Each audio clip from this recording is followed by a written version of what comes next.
Olá, irmãos, sejam bem-vindos à Escola Bíblica da Primeira Igreja Batista de Irajá. Aqui nós estudamos juntos a boa palavra de Deus. Eu quero te convidar a você inscrever-se em nosso canal, ativar as notificações e a compartilhar os nossos vídeos. Você também pode nos seguir nas nossas redes sociais, EBD Igreja de Irajá e Missões Igreja de Irajá.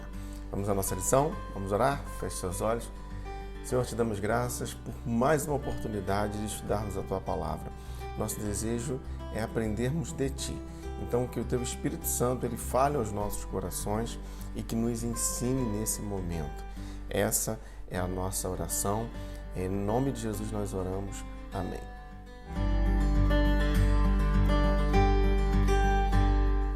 E nesse trimestre nós seguimos estudando o tema Êxodo. Utilizamos para isso a revista Compromisso da editora Convicção. O título da lição de hoje, Uma Grande Obra em Construção. Nós já vimos que o Senhor havia dado a ordem para a construção do santuário, que seria um local para a adoração. Esse seria o tabernáculo, logo após ter dado as tábuas da lei a Moisés. Os detalhes de tudo que envolveria a construção do tabernáculo se encontram nos capítulos 36, 37 e 38 do livro do Êxodo. Eu recomendo que você faça essa leitura para acompanhar o que estamos expondo nessa lição. O tabernáculo, ele era o lugar onde o Senhor estaria e falaria com o seu povo. Naquele momento, as famílias dos hebreus, elas habitavam em tendas. Então, uma tenda maior seria construída como esse local de adoração ao Senhor, como o tabernáculo. O tabernáculo ele teria algumas finalidades. Ele era o lugar de encontro entre Deus e o seu povo. Aquele povo poderia falar com o Senhor através do sacerdote e Deus também falaria por meio das suas leis e pela sua presença, que era representada pelo fogo e pela nuvem. Aqui nós vemos muito claramente dois conceitos teológicos: a transcendência, ou seja, o Deus que está além, que é mais elevado, e a imanência, que refere-se à proximidade de Deus do seu povo, quando ele assume essa proximidade em função da tenda do encontro, a fim de que o povo soubesse sobre a realidade do Senhor. Deus é real. Uma outra finalidade do tabernáculo é que ele seria um local de unificação. Todos estariam envolvidos na mesma fé, no mesmo ideal messiânico, adorando unicamente ao verdadeiro Deus. Por isso, o tabernáculo também podia ser chamado de tenda de comunhão. O homem, ele, como um ser social, precisa de um local para adorar ao Senhor, de modo congregacional.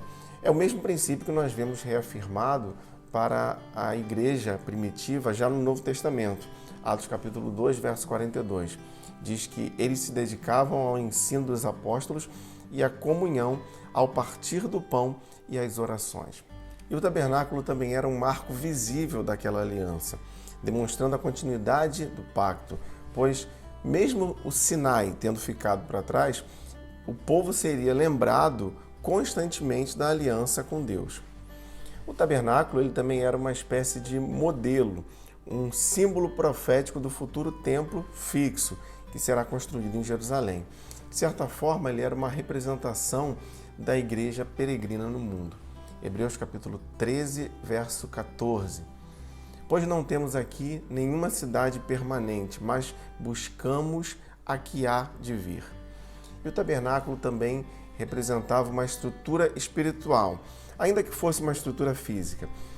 Tudo que envolvia o tabernáculo testemunhava de Deus, o Deus justo e misericordioso, que ali estava. O tabernáculo, então, ele era um sinal profético do Messias. Havia um sentido escatológico naqueles elementos, na construção do tabernáculo, que somente seria cumprido por Jesus. Hebreus capítulo 9, verso 12. Não por meio de sangue de bodes e novilhos, mas pelo próprio sangue. Ele entrou no Santo dos Santos uma vez por todas e obteve eterna redenção. Figuras do Messias. Todos os elementos que compunham o tabernáculo tinham um significado messiânico. Nós vamos falar brevemente sobre alguns deles. À volta do tabernáculo havia uma cortina presa a 60 colunas de madeira, sempre montada na mesma posição. Ao oriente a entrada e o Santo dos Santos ao ocidente. Ao passar pela porta de entrada, que ficava separada por uma cortina, chegava-se ao pátio onde ficava o altar de sacrifícios. Vale aqui a observação feita por alguns estudiosos sobre a posição do altar de sacrifícios, de modo que, para se chegar ao Santo dos Santos, era necessário passar pelos sacrifícios, simbolizando assim a futura aliança com Cristo. Hebreus capítulo 10, versos 19 e 20. Portanto, irmãos, tendo plena confiança para entrar no Santo dos Santos pelo sangue de Jesus, por um novo e vivo caminho que ele abriu por meio do véu, isto é, do seu corpo. Passando pelo altar, havia a bacia de bronze, onde lavava-se as mãos e os pés a fim de poderem atravessar a cortina para o santo lugar.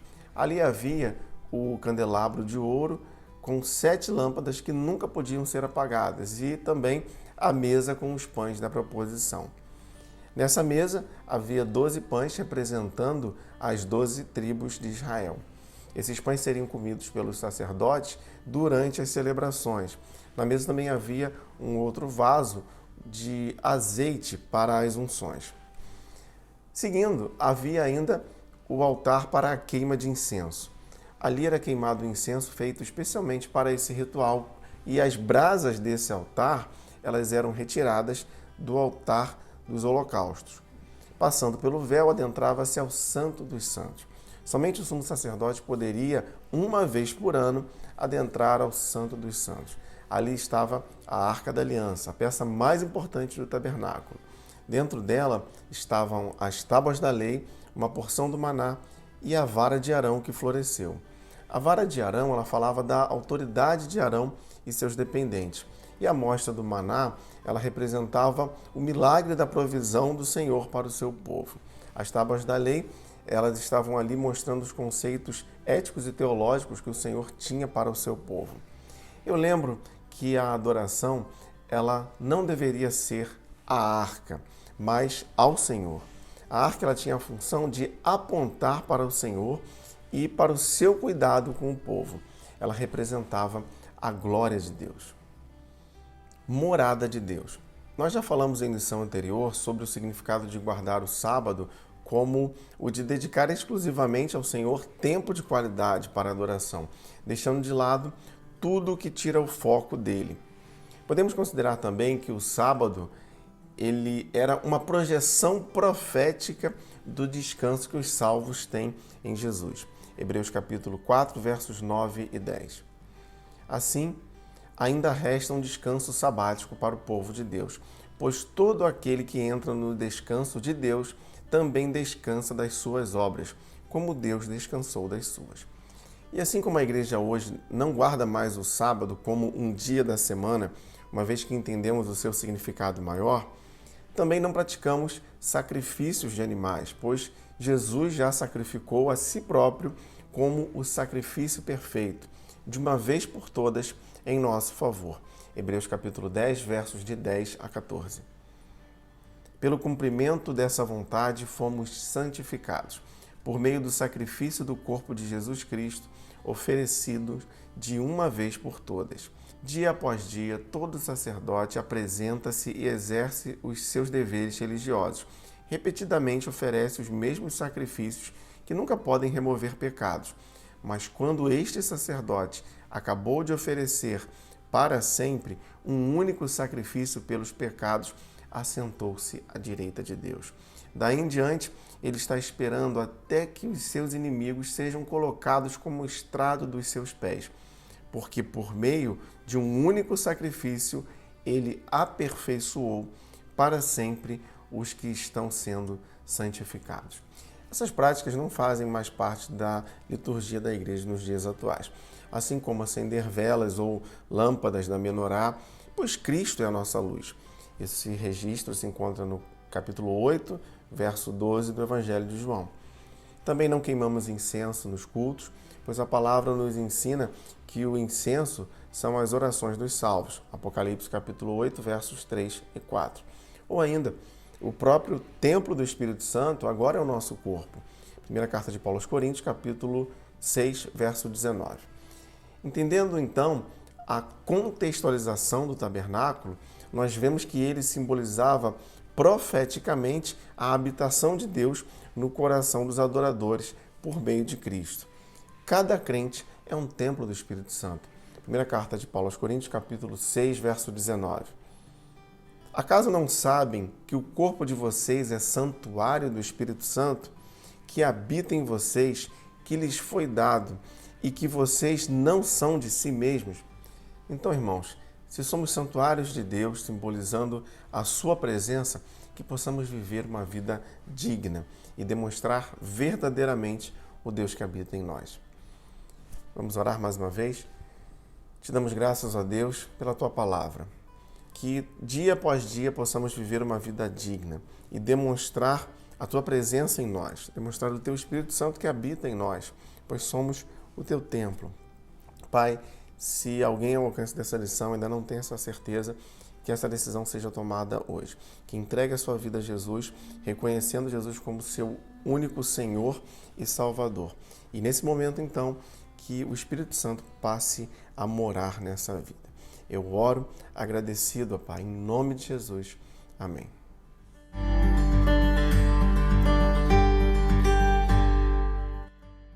Se você tem alguma dúvida ou comentário sobre a nossa lição, você pode nos enviar através do nosso e-mail ou das nossas redes sociais. Não se esqueça de inscrever-se em nosso canal, ativar as notificações, compartilhar os nossos vídeos e também de nos seguir nas nossas redes sociais. EBD, Igreja de Irajá e Missões Igreja de Irajá. Muito obrigado por você que nos acompanha, domingo após domingo, aqui na Escola Bíblica da Primeira Igreja Batista de Irajá. Que o Senhor te abençoe. Lembre-se, leia, estude, entenda a Bíblia.